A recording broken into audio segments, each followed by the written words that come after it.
नमस्कार, जोहार। आप देख रहे हैं झारखंड स्वतंत्र खबर। हमारे साथ संपूर्ण भारत क्रांति पार्टी के प्रदेश अध्यक्ष रिचर्ड तिर्की जी हैं। जिस तरह से अभी जन समस्या या पलायन के मुद्दा को लेकर के आज बात रखने जा रहे हैं, हम उसी पर बात करेंगे और जानेंगे इस क्या जो पलायन की समस्या है उस पर ये क्या बात करते हैं। दादा जोहार। जोहार, बहुत बहुत आपको भी धन्यवाद आशीष जी, और आपके जितने भी व्यूअर्स आप लोगों को भी। क्या आप जन मुद्दा पर क्या बात रखना चाह रहे थे? देखिए, मेरा साफ एक ही सवाल है सरकार से। अगर मेरी आपके इस चैनल के माध्यम से अगर मेरी बातों को सुन रहे होंगे तो मेरा आपसे एक ही सवाल है सर जी। हमारा आधा से अधिक आदिवासी आबादी वो गांव के क्षेत्र में रहता है। आपने इनके विकास के लिए क्या काम किया, और अगर आपने कोई भी ऐसा ठोस काम किया है तो उसको सामने लाइए। मैं बात करूंगा 70 से 75 साल में, आज इतने साल गुजर गए, हमारा आदिवासी समाज पलायन क्यों कर रहा है। आज भी हमारा आदिवासी समाज लैट्रिन का पानी पीने को मजबूर है, मैं सबूत के साथ दे सकता हूं। आज भी हमारा समाज मूलभूत सुविधाओं से वंचित है। मेरा सीधा सवाल आपसे है कि आपने इनके लिए क्या किया।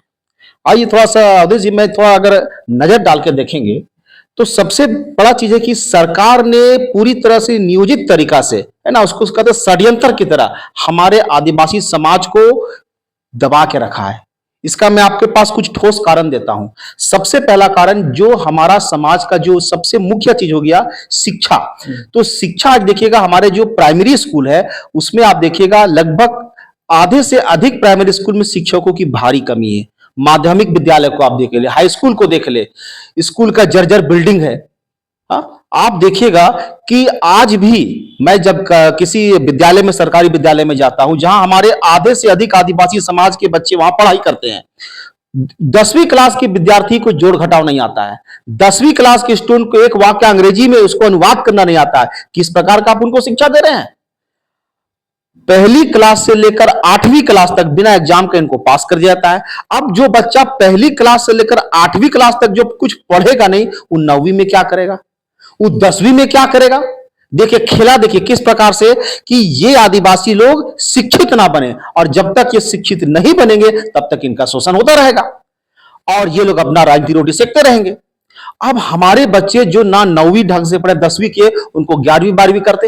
अब वो बच्चा को नौकरी लगेगा तो कहां से लगेगा। सरकार जो बहाली निकालती है, वैकेंसी निकालती है, उसमें कितने आदिवासी, जरा हमको बताइए। आप एक सर्वे ही कर लीजिएगा हमारा, चलिए हम अपनी राजधानी का एक सर्वे कर लेगा, आप देखिएगा कितने लोग यहां पर झाड़ू पोछा रेजा कुल्ली का काम करते हैं, कितने लोग अफसर ग्रेड में हैं। मुझे नहीं लगता है कि अगर हम 5-10% को छोड़ दे, अधिक मैंने ज्यादातर हमारे समाज के लोग देखिएगा रेजा कुल्ली झाड़ू पोछा इसी में है। 30 लाख हमारा समाज, आदिवासी समाज के लोग हमारा राज्य से आपका राज्य को छोड़ दिए, पलायन कर दिए हैं। ये कैसा न्याय है। लोग कहते हैं कि वे आदिवासी मुख्यमंत्री, इतने सारे हमारे मुख्यमंत्री आए, मरांडी जी के समय सभी, हेमंत जी है, माननीय हेमंत जी है, हाँ, कितने सारे मुख्यमंत्री, कितने हमारा आदिवासी समाज का उत्थान हुआ, जरा बताइए हमको। आप कभी चलिए हमारे साथ गांव में, आज भी वहां के जो निवासी है वो गंदा नदी का पानी पीने को मजबूर है। मेरे पास में सबूत है। मैं कोलीबिरा विधानसभा में, चूंकि मैं एक्स में का प्रत्याशी भी रहा हूं, मैं अपनी आंखों से देखा हूं, लोग रोते हैं लेकिन इन्हें जरा भी तरस नहीं आता है इनके ऊपर में। ये कैसा हमारे जनप्रतिनिधि है, ये कैसे हमारे सांसद विधायक है, किस लिए हमसे वोट लेते हैं। ये खाली बोलने भर से नहीं होगा सर, बोलने भर से नहीं होगा। आप कुछ बुनियादी स्तर पर काम करके दिखाना होगा, जमीनी स्तर पर काम करके दिखाना होगा। हमारे बहुत सारे अफसर हैं, वो हमारे आदिवासी समाज को दबाते हैं, उनसे घूस लेते हैं, उन्हें धमकाते हैं। ये सब क्या है, ये सब अज्ञानता। सरकार जानबूझकर हमें यहां पर चाहती है कि हम आगे ना बढ़े।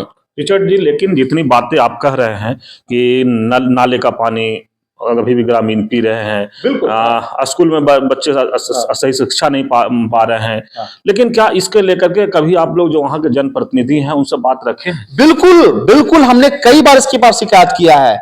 हमारे गांव के जनप्रतिनिधि, हमारे गांव के लोग हैं, हम लोग खुद उनके पास में जाकर बात रखे हैं। बस हमें आश्वासन मिलता है, अरे भाई 70-75 साल से तो आपको हम देख रहे हैं। अगर आप कहते भाई इतना आपको फंड मिलता है, सरकारी फंड मिलता है हमारे विकास के लिए, वो पैसा आखिर जाता कहां है।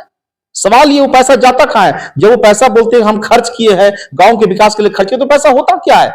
कई बार हमने समस्या को रखा, और इससे मुझे नहीं लगता है कि उन्हें वो इस समस्या से अवगत नहीं होंगे। उन्हें अच्छी तरह से पता है कि आज हमारी गांव की स्थिति क्या है, आज हमारे गांव में शिक्षा की स्थिति क्या है। वो जानबूझकर अनभिज्ञ बनते हैं। भाई जब चुनाव होता है तो आप तो गांव गांव जाते हैं, हर पंचायत हर प्रखंड में जाते हैं, तो क्या आप लोगों को पता नहीं है क्या? मैं सीधा सवाल आपसे करता हूं, आप लोगों को जानकारी नहीं कि आपको सब पता है, लेकिन आप लोग झूठ का सहारा लेते हैं, आप लोग जनता को दबाते हैं, उनके भोलेपन का आप लोग फायदा उठाते हैं, और यही कारण साहब उन्हें अपना राजनीति सेकते हैं। आप लोग धर्म की राजनीति करते हैं, मैं खुलेआम बोलता हूं, ये विकास राजनीति नहीं, ये लोग धर्म की राजनीति करते हैं, और जिस कारण से आज हमारा समाज पिछड़ा हुआ उसके दोषीवार आप हैं, आपकी सरकार है। संपूर्ण भारत क्रांति पार्टी का प्रदेश अध्यक्ष है, तो क्या आदिवासी युवाओं के जागरूक फैलाने के लिए कुछ आपके पास योजना है? बिल्कुल मेरे पास योजना है सर। सबसे पहले मैं आपकी चैनल के माध्यम से कहना चाहूंगा, अगर हमारी पार्टी की सरकार बनती है 24 घंटा अगर सदन में मैं देखो, आप देखिएगा, सबसे पहले हमारी जो शिक्षा, जो बदहाल शिक्षा व्यवस्था है उसे हमें सही करना है सर जी। हमारे ज्यादातर 60-70% आबादी जो शहर में अपने बच्चों को भेज नहीं सकते, वो क्या करेंगे? उनके पास गांव का ही सहारा है, तो अपने बच्चों को सरकारी स्कूल में या कोई मिशनरी कॉलेज स्कूल में भेजते हैं। अगर वहां पर उनको गुणवत्ता शिक्षा नहीं मिला तो कैसे होगा? मैं सरकार से ज्यादा कुछ नहीं मांगता हूं। आपने जो मैया योजना 2500 रुपया महिलाओं को देने का ये आपने वादा किया है, बहुत अच्छी बात है, और मैं चाहूंगा लंबे समय तक चले। आपने जो वादा किया उसको पूरा कीजिए आप। लेकिन आप देखिए 14 अरब रुपया लगभग सरकार खर्च कर रही है, 1400 करोड़ खर्च कर रही है। क्या ये वादा नहीं कर सकते कि हमारे गांव में जो बुनियादी जो बच्चों का जो अधिकार है, जो शिक्षा है, उसके लिए शिक्षक की बहाली करें। स्कूल का जो भवन है वो पूरी स्थिति देखिए, एकदम जर्जर स्थिति हो चुकी, क्लासरूम में ब्लैक बोर्ड नहीं है, उसको सुधार रहा है। तो हमारी पार्टी सबसे पहले हम लोग शिक्षा व्यवस्था को ठीक करेंगे, शिक्षकों की बहाली करेंगे। अगर आपके पास शिक्षकों को पेमेंट देने के लिए पैसा नहीं है तो मैंने सरकार को कई बार मैंने राय भी दिया है कि आप पार्ट टाइम शिक्षकों की नियुक्ति कीजिएगा। आपके पास में ऐसे होनहार विद्यार्थी है गांव के ही जो स्कूल कॉलेज में जाकर अपना कुछ समझ देंगे, आप उन्हें पार्ट टाइम आपके जैसा आपने रखा पारिश्रमिक रखा उस तरह से आप उनको कुछ वेतन दीजिए। अरे कम से कम ये तो होगा सर कि बच्चे कुछ सीख जाएंगे, रास्ता तो खाली जाएगा। इसे हमें ठीक करना है। दूसरी बात, हम लोग युवाओं के लिए सर, युवाओं को कब आप दीजिएगा नौकरी? जब उनके पास में जानकारी होगा, जब वो स्किल्ड होंगे। आज हमारे पास में देश में आप देखिएगा, लगभग हमारे राज्य की अगर मैं बात करता हूं तो हमारे आदिवासी, आधा से अधिक आदिवासी लोगों के पास कोई हुनर नहीं है। लेकिन रिचर्ड जी, अगर इस तमाम बात सुनने में समझने में और आप जो कह रहे हैं लगातार, अगर मुख्यमंत्री की बात करें तो हर जगह मुख्यमंत्री दोषी नहीं, जो गांव के जो कुछ शिक्षित या सामाजिक कार्यकर्ता जो होते हैं, कहीं ना कहीं उसका भी, इसको अगर दोषी माने तो कैसा लगता? अब देखिए, घर का जो सदस्य होता है वो मेन पर्सन जो उसके जागरूक करना तो गांव के जो सामाजिक कार्यकर्ता वही कर सकते हैं। तो कहीं ना कहीं जो घर का मुखिया होता है उसके ऊपर सारा दारोमदार आता है। आप अभी राज्य के मुखिया हैं, आप सरकार चला रहे हैं, आपके हाथ में लॉ एंड ऑर्डर है, पावर है, आप समीक्षा जाकर क्यों नहीं करते हैं? आपके पास में हर तरह का आपके पास में मैकेनिज्म है, आपके पास में सरकारी कर्मचारी है, आप गांव क्यों नहीं जाते? आप जाने से फीडबैक क्यों नहीं लेते? आप सीएम है, आप मुख्यमंत्री, मैं सवाल आप ही से करूंगा। हम तो आपको जानते हैं भाई पहले, तो आप हमारे तो मुखिया, अधिकारियों से समीक्षा बैठक करते रहते हैं आप भी, लेकिन दिखता कहाँ है काम सर? अगर समीक्षा बैठक अगर हो रहा है, सरकार द्वारा समीक्षा बैठक किया जा रहा है तो दिखना चाहिए ना सर। अभी हम लास्ट ईयर की बात करें, अभी देखिए मार्च का महीना सर हमें आने वाला है, अभी देखिएगा, अभी लगभग आधा से अधिक आपका गांव खाली नहीं हो गया, तो अब मैं अपने नाम बदलने को तैयार हूं। आप चलिए अगर मेरे साथ में, आप देखिए गांव का हालत, आपको गांव में लोग नहीं मिलेंगे, कौन जिम्मेदार है?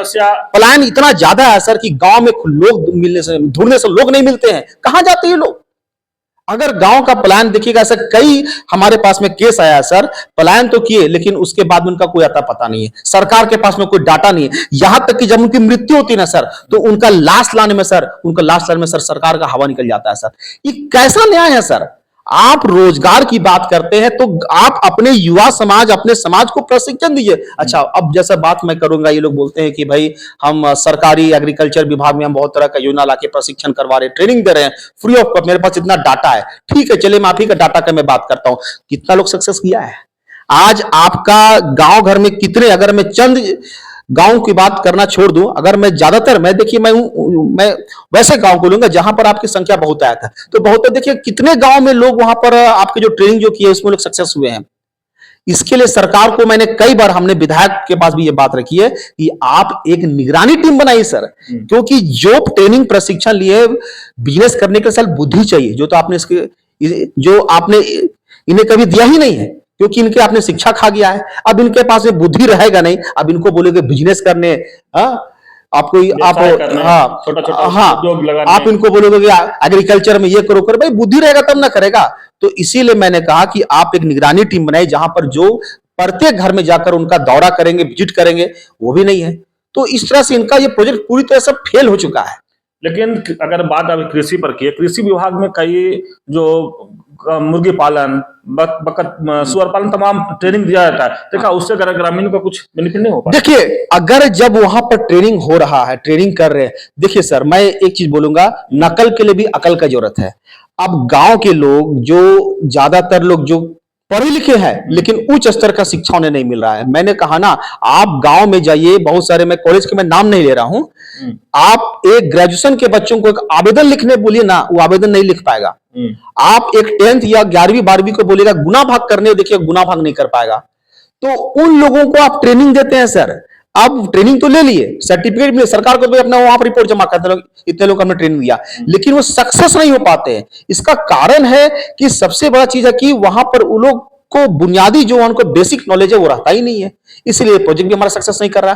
कितने लोग बताइए, आज हमारा सिमडेगा हो, गुमला हो, इधर आपका पश्चिमी सिंहभूम, पूर्वी सिंहभूम, वहां कितने सारे स्कोप है। अगर वहां पर सही तरीके से लोगों को जागरूक करके उनको प्रशिक्षण दिया जाए, उनका बुनियादी शिक्षा को अगर ठीक किया जाए, तो आज देखिए कहां ना कहां हमारा समाज पहुंच जाएगा, हमारा राज्य कहां बढ़ेगा। प्रशिक्षण आप चाहते हैं वहां के बच्चों को या ग्रामीणों को? देखिए, सबसे पहले मैं चाहता हूं सर, बहुत अच्छा आपका सवाल है, कि सबसे पहले हमारे प्राइमरी एजुकेशन को देखिए, बच्चों का जो पहला ज्ञान होता है, जहां पर बच्चा का खा गागा सीखता है, उसको आप ठीक कीजिएगा। माध्यमिक विद्यालय को आप सही कीजिए। आप शिक्षकों की जो कमी उसको आप पूरी कीजिएगा। अगर आपके पास शिक्षकों को देने के लिए वेतन है, तो भाई पार्ट टाइम शिक्षक है ना, उन्हें आप लेकर बहाल करो ना भाई। अरे कुछ घंटे के लिए बोलो, क्लास तो कहीं जाएगा, क्लास खाली जा रहा है सर। बच्चे बस स्कूल जाते हैं, अपना समय पूरा कर रहे हैं। स्कूल में भी देखिए बड़ा कि बच्चे कितने बच्चे, हाजिरी बन गया, रिपोर्ट बन गया, सरकार को जाकर सौंप दिए, लेकिन बच्चों में कितने डेवलपमेंट आ रहा है, उनका मानसिक विकास क्या हो रहा है, आध्यात्मिक, उसका तो कोई इसके पास में रिपोर्ट है ही नहीं ना। हमें कभी सब सामने इसको कभी साझा करती है सरकार। तो इसे पहले ठीक करें ना भाई। हमारे 10th क्लास में जो बच्चे यहाँ पर मैट्रिक इंटर का एग्जाम देते हैं, उन्हें कुछ नॉलेज रहता है, बस नाम मात्र पास करते हैं। आप ही देखिए ना, पहली क्लास से 8वीं क्लास तक बिना एग्जाम का पास, तो बच्चा क्यों पढ़ेगा भाई, काहे पढ़ेगा 8वीं क्लास तक को, जब उसको सरकार से पास कर दे रही। तो यहां हमारा बुनियादी ढांचा बहुत कमजोर जा रहा है। अगर हम लोग इसको सही करते हैं सर, एजुकेशन को सही करते हैं, तो हमारा बहुत हद तक जो आप ट्रेनिंग करें, प्रशिक्षण करें, कम से कम इनके पास में दिमाग आएगा। मैं चलिए कुछ समय के लिए आज मैं बात करूंगा दिल्ली की। मैं किसी सरकार या किसी व्यक्तिगत के ऊपर नहीं जा रहा हूं, लेकिन हाँ, जो काम हो रहा है, जो दिखता है, मैं उसके बारे में बात करूंगा। वहां की सरकारी स्कूल को देखिए, वहां के मॉडल स्कूल को देखिए सर। देश का वो एक मैं कह सकता हूं कि वो सबसे बढ़िया है ना स्कूल है, हमें सीखना चाहिए। यहां तक कि सरकारी अफसर के बच्चे वहां पढ़ते हैं। हमारे कितने सरकारी अफसर के बच्चे सरकारी स्कूल में पढ़ते हैं, बताइए तो कितने लोग हैं यहाँ पर? या तो सरकारी स्कूल के बच्चे सरकारी स्कूल में नहीं पढ़ते। तब ये सब एक कोरम पूरा कर रहा है, ये सब एक लिखित कागजी कार्रवाई और कुछ नहीं है, सिर्फ हवा में बातें हो रहा है। अगर आप करें तो जमीनी स्तर पर आके हमसे बात कीजिए। आप चलिए मेरे साथ गांव का सर्वे, चलिए हम वहां पर लोगों को बुलाते हैं और देखते जरा कि आपके स्टूडेंट क्या है। तो ये सब चीजें जब तक हम इस पे अमल नहीं करेंगे सर, आप कितना बड़ा भी आप उनको बोलिए प्रशिक्षण करा ट्रेनिंग कराएंगे, वैसा रिजल्ट नहीं मिलने जा रहा है सर। चलिए, अभी आप सुन रहे थे संपूर्ण भारत क्रांति पार्टी के प्रदेश अध्यक्ष रिचर्ड तिर्की जी की बात, और लगातार ये जन मुद्दा पर बात अपना उठा रहे हैं, रख रहे हैं, लेकिन सबसे बड़ा जोर जो इनको है ग्रामीण क्षेत्रों में जो स्कूल है, पलायन है, ये सब मुद्दा कहीं ना कहीं अब इनको दिल में दर्द हुआ होगा, तो अब ये अपने बातों को रख रहे हैं। सरकार से ये कह रहे हैं कि ये जन मुद्दों को आप देखिए और समझिए, और इस पर कहीं ना कहीं प्रशिक्षण जो होता है उसको भी कहीं ना कहीं आप कराइए, और बच्चे जब पढ़ेंगे तब उनको बुद्धि होगा, तो आगे जिस तरह से कृषि विभाग के प्रशिक्षण की बात करें, चाहे मुर्गी पालन, सुअर पालन, जो भी उनका जो प्रशिक्षण होता है उस पर काम करेंगे। लेकिन प्रशिक्षण भी एक कहीं ना कहीं खोरम पूरा होकर के ये कह रहे हैं कि रह जा रहा है, और ग्रामीणों का हालत वहीं रह जा रहा है। लेकिन अब सबसे बड़ी बात कह रहे हैं कि मार्च के बाद अगर गांव जाइएगा तो आदमी नहीं मिलेगा, वो लोग जाते कहाँ हैं। मैंने पलायन का समस्या जोरों शोरों से चल रहा है। अभी ग्रामीण मैंने पेट पालने के लिए कहीं ना कहीं उनको जाना पड़ता है। तो सरकार तमाम चीज जो रिचर्ड तिर्की जी कर रहे हैं, सरकार से यह आग्रह भी कर रहे हैं कि इस चीज को जाकर के देखें। ये भी कह रहे हैं कि हम जनप्रतिनिधियों से भी बात किए हैं इस विषय पर, कि जिस तरह से जो ग्रामीणों में नदी या नाले के पानी पीने के लिए मजबूर हैं, लेकिन जल योजना में तो कई करोड़ों रुपया खर्चा होता है। लेकिन अगर ये कह रहे हैं तो देखना, सही कह रहे हो कि वहाँ अभी क्या बोलते हैं, चूहा और नाला का पानी पीने के लिए विवश हैं। एक बात सर और मैं कहना चाहूंगा, मैं इसको पहले भी से ये बात रखा था, सर्पदंश का दवा हमारा जो गुमला सिमडेगा क्षेत्र है वो आपका सर आपका रेड जोन आता है, वहां फनिक सांप, गेहवन सांप, ऐसे बहुत सारे जहरीले सांप है।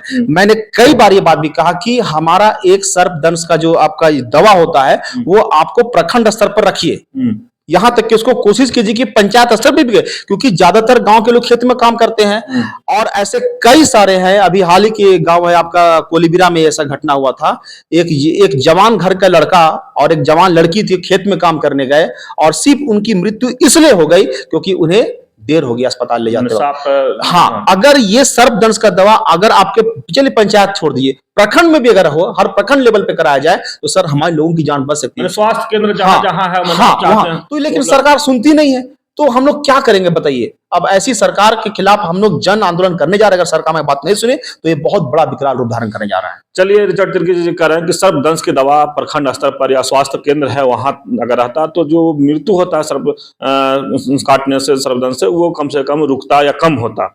लेकिन ये कह रहे हैं कि अगर इस तरह की सरकार अगर नहीं सुनती है तो एक बड़ा आंदोलन करेंगे। संपूर्ण भारत कांग्रेस पार्टी के प्रदेश ये लगातार कह रहे हैं कि अब आंदोलन या करने के लोग मूड में आ गए। आप झारखंड स्वतंत्र खबर से जुड़े रहिए। जोहार, नमस्कार।